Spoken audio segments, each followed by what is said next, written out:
That's good. How about this one? Sige, huli ka na.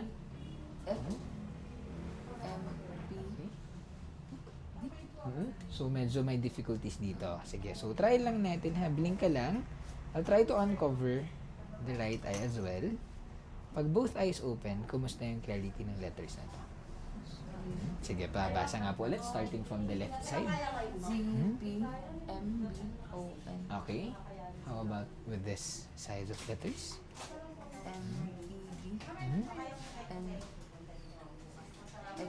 Okay, so mas kaya naman ngayon. Okay, although medyo may slight difficulties pa rin ha. Sige, ngayon, ipapatry ko to sa actual na pagtayo at paglakad mo ha. Tingnan natin yung comfort mo kapag tumitingin ka sa paligid, tumitingin ka sa floor, pag humahakbang ka.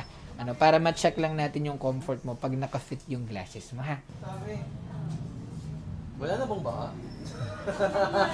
Dito na umuhupa. Kumusta ngayon, ma'am? Okay naman? Wala naman discomfort? Wala Ang naman. mata mo.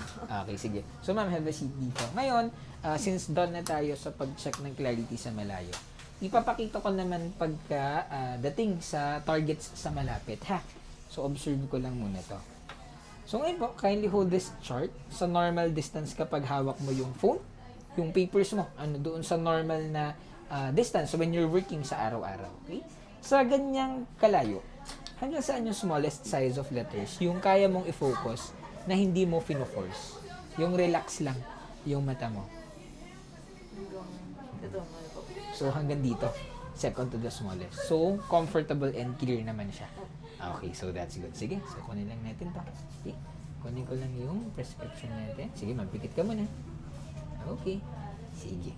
So, ngayon ma'am, discuss na natin ano yung findings natin as of now. So, yun nga, nabanggit mo, you had a recent check-up a few months ago. Nabanggit is merong astigmatism. Okay? So, currently, upon checking, yes, meron talagang presence of astigmatism on both eyes. Okay? Yun nga lang, basing sa clarity, sa malayo, may difficulties talaga. Okay? Yun lang din, with astigmatism kasi, tendency talaga, may times na masakit yung ulo mo, magiging silawin ka sa ilaw. Okay? Pero ngayon, what we're going to do, we're going to fit these lenses. Ito yung ibibigay natin prescription.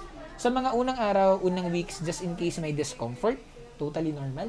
Huwag mong papuwersahin. Okay?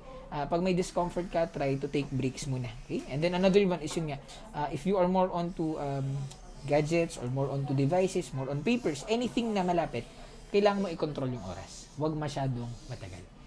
We by your side begin.